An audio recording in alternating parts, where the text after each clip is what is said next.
Good afternoon, dear students. Today, in this session, I'll work out two problems which I have sent to you. Problem number 7 and problem number 8. Go through the problems.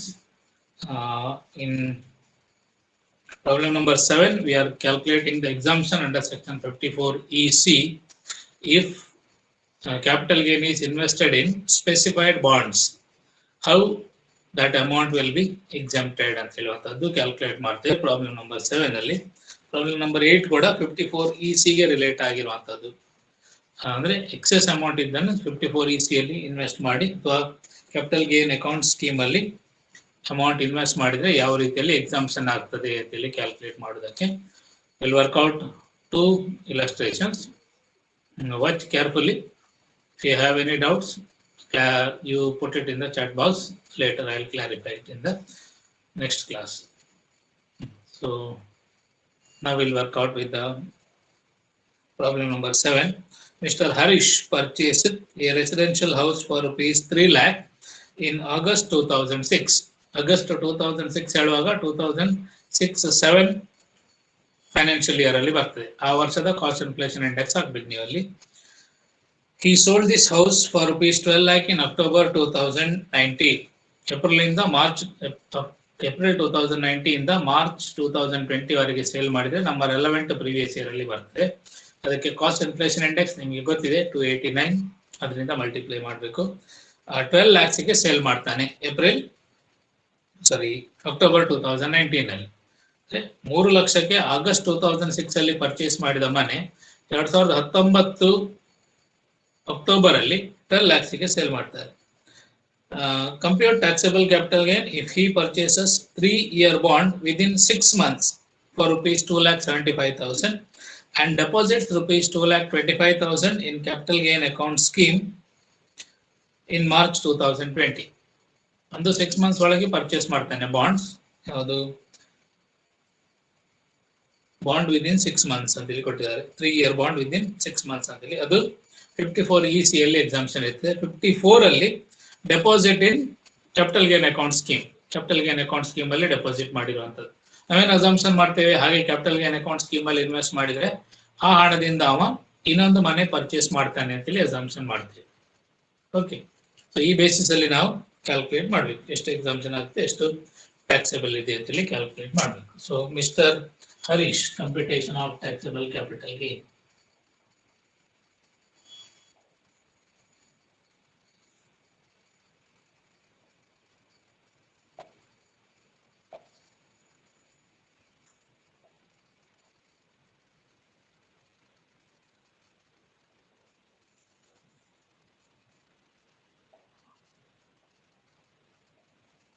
For the assessment year 2020-21.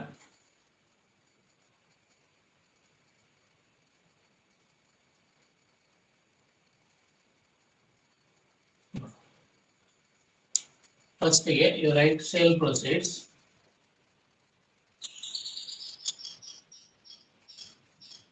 ಎಷ್ಟಕ್ಕೆ sale ಮಾಡಿದಾನೆ ಆ sale proceeds ಬರಬೇಕು. So problem ಅಲ್ಲಿ ಕೊಟ್ಟಿದ್ದಾರೆ October 2019 ಅಲ್ಲಿ 12 lakh rupees ಗೆ sale ಮಾಡ್ತಾನೆ ಅಂತ. Less expenses on transfer.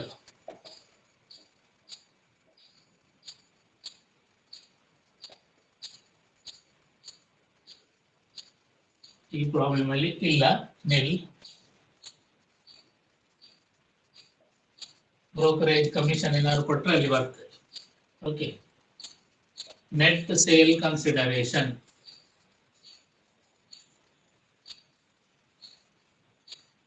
ಇದು ಗ್ರಾಸ್ ಸೇಲ್ ಕನ್ಸಿಡರೇಷನ್. ಅದರಿಂದ ಎಕ್ಸ್ಪೆನ್ಸ್ ಲೆಸ್ ಮಾಡಿದ್ರೆ, ಎಕ್ಸ್ಪೆನ್ಸ್ ಆನ್ ಟ್ರಾನ್ಸ್ಫರ್ ಲೆಸ್ ಮಾಡಿದ್ರೆ ನೆಟ್ ಸೇಲ್ ಕನ್ಸಿಡರೇಷನ್ ಬರ್ತದೆ. ಸೊ ನೆಟ್ ಸೇಲ್ ಕನ್ಸಿಡರೇಷನ್ ಅಲ್ಲಿ ಲೆಸ್ ಮಾಡ್ಬೇಕು ನೀವು indexed cost of acquisition. Indexed cost of acquisition. Indexed cost of improvement ಇಲ್ಲ, acquisition ಮಾತ್ರ ಇದೆ. ಸೊ ಎಷ್ಟೊಂದಿಲ್ಲಿ ಕ್ಯಾಲ್ಕುಲೇಟ್ ಮಾಡಿ ಡೈರೆಕ್ಟ್ ಅಮೌಂಟ್ ಕಾಲಮ್ ಅಲ್ಲಿ ಲೆಸ್ ಮಾಡಿ. ಇಂಡೆಕ್ಸ್ಡ್ ಕಾಸ್ಟ್ ಆಫ್ ಇಂಪ್ರೂವ್ಮೆಂಟ್ ಕೂಡ ಇದ್ರೆ ಇನ್ನರ್ ಕಾಲಮ್ ಅಲ್ಲಿ ಬರೆದು ಎರಡನ್ನು ಟೋಟಲ್ ಮಾಡಿ ಲೆಸ್ ಮಾಡ್ತೀನಿ. ಇಂಡೆಕ್ಸ್ ಕಾಸ್ಟ್ ಆಫ್ ಅಕ್ವಿಸಿಷನ್ ಹೇಗೆ ಕ್ಯಾಲ್ಕುಲೇಟ್ ಮಾಡ್ತೀರಿ? Cost into cost inflation index of the year of sale divided by cost inflation index of the year of purchase. Cost ಎಷ್ಟು? 3 ಲಕ್ಷಕ್ಕೆ ಪರ್ಚೇಸ್ ಮಾಡಿದವ. ಯಾವಾಗ ಅದು ಪರ್ಚೇಸ್ ಮಾಡಿದ್ದು? 2006-07 ಅಲ್ಲಿ ಪರ್ಚೇಸ್ ಮಾಡಿದ್ದು. ಸೊ ಸೇಲ್ ಮಾಡಿದ್ದು ನಮ್ಮ ಪ್ರೀವಿಯಸ್ ಇಯರ್ ಅಲ್ಲಿ. ಪ್ರೀವಿಯಸ್ ಇಯರಿನ ಕಾಸ್ಟ್ ಇನ್ಫ್ಲೇಷನ್ ಇಂಡೆಕ್ಸ್ 289 ಪ್ರೀವಿಯಸ್ ಇಯರಿನ cost inflation index divided by cost inflation index of year of purchase. Problem ಅಲ್ಲಿ ಕೊಟ್ಟಿದ್ದಾರೆ ಎಷ್ಟು? 122 ಅಂತೇಳಿ ಕೊಟ್ಟಿದ್ದಾರೆ. 2006 ಇದು 122 ಅಂತ. ಸೊ 122 ಇಂದ ಡಿವೈಡ್ ಮಾಡಿ 7,10,656 ಬರುತ್ತೆ. 7,10,656 ಇಂಡೆಕ್ಸಲ್ ಕಾಸ್ಟ್ ಆಫ್ ಅಕ್ವಿಸಿಷನ್. ಸೊ ಅದನ್ನು 12 lakhs ಇಂದ ಲೆಸ್ ಮಾಡಿ you will get 4,89,344. 4,89,344 ಬರುತ್ತೆ. ಇದು long term capital gain. Long term capital gain. ಇದರಲ್ಲಿ ಎಕ್ಸಾಮ್ಷನ್ ಎಷ್ಟು ಕ್ಯಾಲ್ಕುಲೇಟ್ ಮಾಡಿ. ಅಷ್ಟು ಟ್ಯಾಕ್ಸಬಲ್ ಅಲ್ಲ. Less exemption under section 54. ಫಸ್ಟಿಗೆ 54 ಅಲ್ಲಿ ಎಕ್ಸಾಮ್ಷನ್ ಕೊಡ್ಬೇಕು. ಯಾವ್ದು ಎಕ್ಸಾಮ್ಷನ್ ಇದೆ? ಡೆಪಾಸಿಟ್ ಮಾಡ್ತಾನೆ. Deposit in capital gains account scheme ಅಂತೇಳಿ ಬರುತ್ತೆ. Deposit in capital gain account scheme. ಎಷ್ಟು ಇನ್ವೆಸ್ಟ್ ಮಾಡ್ತಾನೆ? 2,25,000 ಕ್ಯಾಪಿಟಲ್ ಗೇನ್ ಅಕೌಂಟ್ ಸ್ಕೀಮ್ ಅಲ್ಲಿ ಇನ್ವೆಸ್ಟ್ ಮಾಡ್ತಾನೆ. ಕ್ಯಾಪಿಟಲ್ ಗೇನ್ ಅಕೌಂಟ್ ಸ್ಕೀಮ್ ಒಂದು. ಇನ್ನೊಂದು ಎಕ್ಸಾಮ್ಷನ್ ಅಂಡರ್ ಸೆಕ್ಷನ್ 54 EC.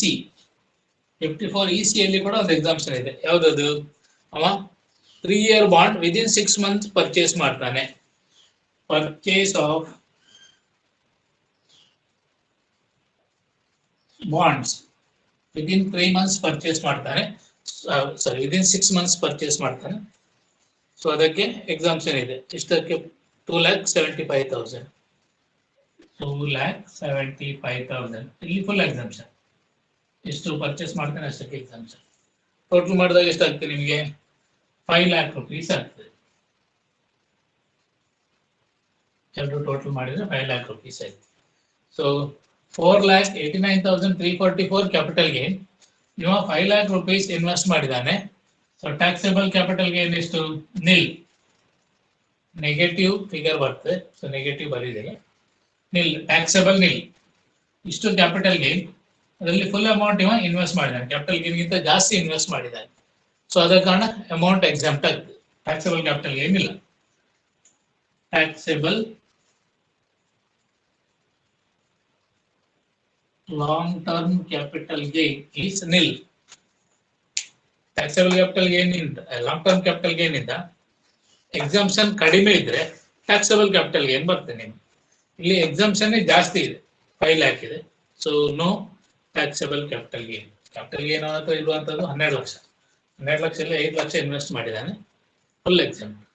ಯಾಕೆಂದ್ರೆ ಕ್ಯಾಪಿಟಲ್ ಗೇನ್ 4,89,344 ಮಾತ್ರ.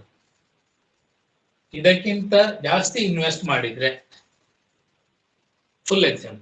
ಇದಕ್ಕಿಂತ ಕಮ್ಮಿ ಆದ್ರೆ ಮಾತ್ರ ಟ್ಯಾಕ್ಸೇಬಲ್ ಬರ್ತದೆ. ಅದನ್ನು ನೆನ್ಪಿಟ್ಕೊಳ್ಳಿ.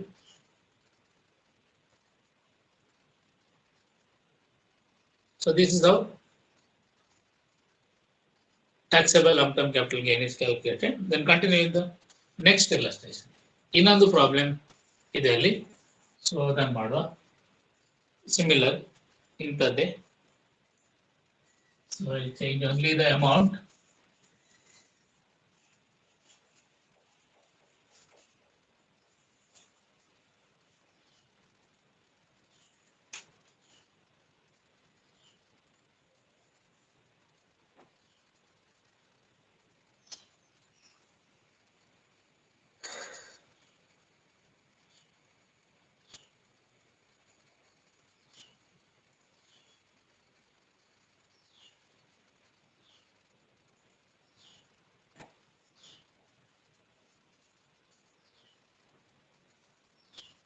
Mr. A,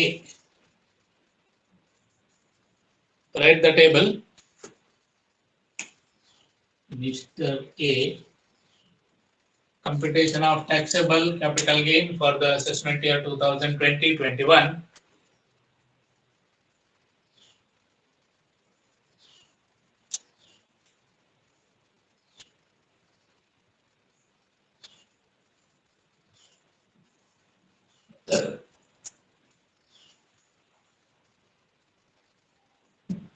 ಏನು ಕೊಟ್ಟಿದ್ದಾರಲ್ಲಿ? House purchased in 2001-2002 for rupees 5 lakh, sold in November 2019 for rupees 56 lakh. Purchased another residential house in September 2019. Okay, ಅದು 1 ವರ್ಷ ಮೊದಲು ಅಥವಾ 2 ವರ್ಷದ ನಂತರ ಪರ್ಚೇಸ್ ಮಾಡಬಹುದು ಅಂತ ಹೇಳಿ ಕೊಟ್ಟಿದ್ದಾರೆ. 1 ತಿಂಗಳ ಮೊದಲು ಪರ್ಚೇಸ್ ಮಾಡಿದ್ದಾನೆ 12 lakhs ಗೆ. ನವೆಂಬರ್ 2019 ಅಲ್ಲಿ ಸೇಲ್ ಮಾಡಿದ್ದಾನೆ. ಸೆಪ್ಟೆಂಬರ್ ಅಲ್ಲಿ ಇನ್ನೊಂದು ಮನೆ ಪರ್ಚೇಸ್ ಮಾಡ್ತಾನೆ. 2 ತಿಂಗಳ ಮೊದಲು ಪರ್ಚೇಸ್ ಮಾಡಿದ್ದಾನೆ. 1 ವರ್ಷದ ಹಿಂದೆ ಸಹ ಪರ್ಚೇಸ್ ಮಾಡಬಹುದು, 2 ವರ್ಷದ ನಂತರ ಸಹ ಪರ್ಚೇಸ್ ಮಾಡಬಹುದು ಇದೆ. ಆಮೇಲೆ 12 ಲಕ್ಷಕ್ಕೆ ಹೊಸ ಮನೆ ಪರ್ಚೇಸ್ ಮಾಡ್ತಾನೆ.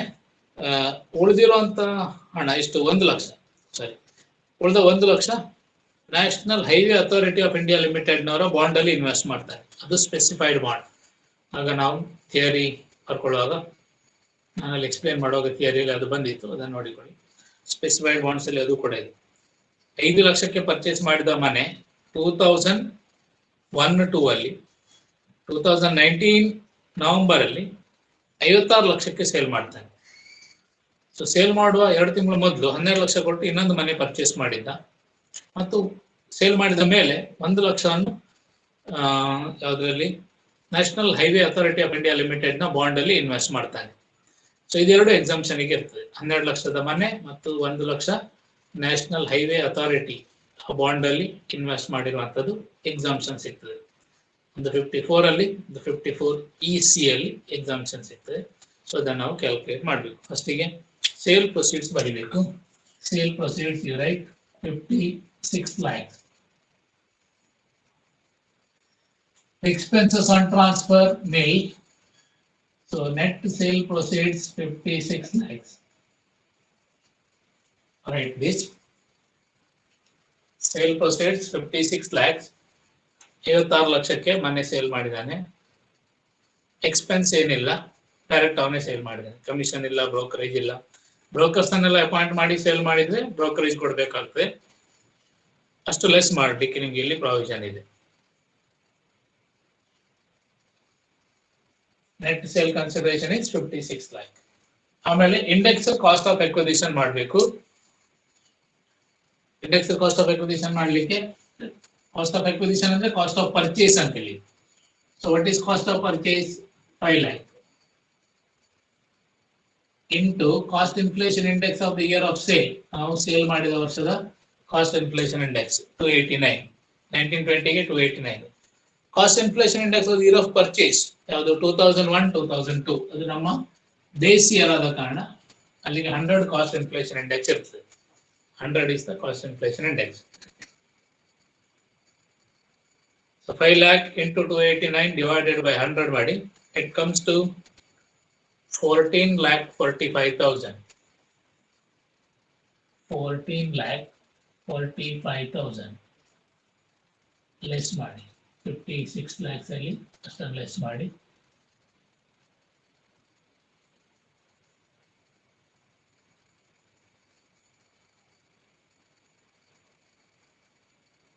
$41,55,000 is the long-term capital gain.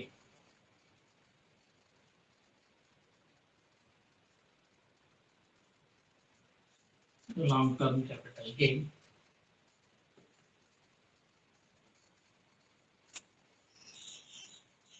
Long-term capital gain. ಇದರಲ್ಲಿ ಎಲ್ಲವೂ ಟ್ಯಾಕ್ಸ್ ಹಾಕ್ಬೋದಿಲ್ಲ. ನೀವೇನ್ ಮಾಡಿದ್ದೀರಿ? ನಿಮ್ಗೆ ಎಕ್ಸಾಮ್ಷನ್ ಇದೆ. ಏನ್ ಮಾಡಿದ್ದೀರಿ ನೀವು? ಕ್ಯಾಪಿಟಲ್ ಗೇನ್ ಅಲ್ಲಿ 12 ಲಕ್ಷ ಕೊಟ್ಟು ಇನ್ನೊಂದು ಮನೆ ಪರ್ಚೇಸ್ ಮಾಡ್ತೀರಿ. ಅದಕ್ಕೆ 54 ಅಲ್ಲಿ ಎಕ್ಸಾಮ್ಷನ್ ಇದೆ. 54 ಅಲ್ಲಿ ಎಕ್ಸಾಮ್ಷನ್ ಇದೆ. ಅಲ್ಲಿದೆ ಅದು. Cost of new house 12 lakhs ಕೊಟ್ಟು ನೀವು ನ್ಯೂ ಹೌಸ್ ಪರ್ಚೇಸ್ ಮಾಡ್ತೀವಿ. ಇನ್ನೊಂದು ಎಕ್ಸಾಮ್ಷನ್ ಅಂಡರ್ ಸೆಕ್ಷನ್ 54 EC ಇದೆ. ಇನ್ನೇನ್ ಮಾಡ್ತೀರಿ, 1 ಲಕ್ಷದ್ದು investment in National Highway Authority of India bonds. Investment ಇನ್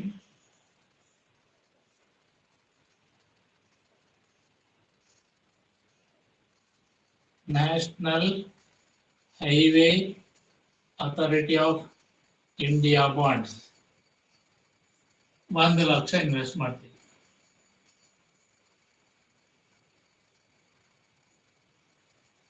$2 ಲಕ್ಷ ಕೊಟ್ಟು ಹೊಸ ಮನೆ ಪರ್ಚೇಸ್ ಮಾಡ್ತೀರಿ. 1 ಲಕ್ಷ ರೂಪಾಯಿ investment in National Highway Authority of India bonds ಅಲ್ಲಿ ಇನ್ವೆಸ್ಟ್ ಮಾಡ್ತೀವಿ. ಟ್ಯಾಕ್ಸ್ ಲೀಗಲಿ ಅವಾಯ್ಡ್ ಮಾಡೋದಕ್ಕೆ ಇದನ್ನೆಲ್ಲ ಮಾಡುವಂಥದ್ದು. ಇಲ್ಲೀಗಲ್ ಅಲ್ಲ, ಇದು ಲೀಗಲಿ ಟ್ಯಾಕ್ಸ್ ಅವಾಯ್ಡ್ ಮಾಡಿ. ಸೊ ಒಟ್ಟಿಗೆ 13 ಲಕ್ಷ ನೀವು ಇನ್ವೆಸ್ಟ್ ಮಾಡ್ತೀವಿ. ಇವಾಗ 41,55,000ದಲ್ಲಿ 13 ಲಕ್ಷ ಲೆಸ್ ಮಾಡಬೇಕು. 28,55,000 ಉಳಿತು. 28,55,000 ಉಳಿತು. ಇದು taxable long term capital gain.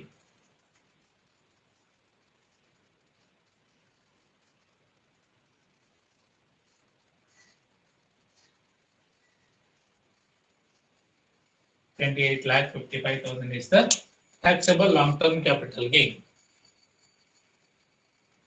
ಅದು ಟ್ಯಾಕ್ಸೇಬಲ್ ಆಗ್ತದೆ ಕ್ಯಾಪಿಟಲ್ ಗೇನ್. ಆಗದ ಪ್ರಾಬ್ಲಮ್ ಅಲ್ಲಿ ಇದಕ್ಕಿಂತ ಇಲ್ಲಿ ಇನ್ವೆಸ್ಟ್ ಮಾಡಿದ ಅಮೌಂಟ್ ಜಾಸ್ತಿ ಇತ್ತು, ಅದರಿಂದ ಟ್ಯಾಕ್ಸೇಬಲ್ ಬರಲಿಲ್ಲ, ನಿಲ್ ಬಂತು ಟ್ಯಾಕ್ಸೇಬಲ್. ಇಲ್ಲಿ 41 ಲಕ್ಷದಲ್ಲಿ 13 ಲಕ್ಷ ಮಾತ್ರ ಇನ್ವೆಸ್ಟ್ ಮಾಡ್ತಾರೆ. 12 ಲಕ್ಷದ ಮನೆ, 1 lakh capital gain account scheme ಅಲ್ಲಿ ಡೆಪಾಸಿಟ್ ಮಾಡುವಂತದ್ದು. ಸೊ ಅದರಿಂದ ಎಕ್ಸಾಮ್ಷನ್ ಮ್ಯಾಕ್ಸಿಮಮ್ 13 ಲಕ್ಷ. ಉಳಿದ 28,55,000 long term capital gain tax ನಿಮಗೆ ಬರ್ತದೆ. ಕಂಡೀಷನ್ ಇದೆ, ಈ ಮನೆ 3 ವರ್ಷದವರೆಗೆ ಸೇಲ್ ಮಾಡಬಾರ್ದು. ಸೇಲ್ ಮಾಡಿದ್ರೆ ಪುನಃ ಈ 12 ಲಕ್ಷ ಟ್ಯಾಕ್ಸೇಬಲ್ ಕ್ಯಾಪಿಟಲ್ ಗೇನ್ ಆಗ್ತದೆ.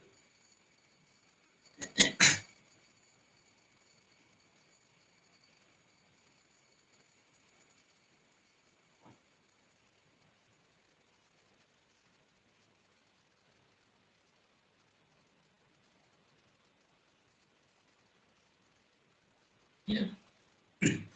If you have any queries, put it in the chat box or text me. I'll resolve it. Thank you.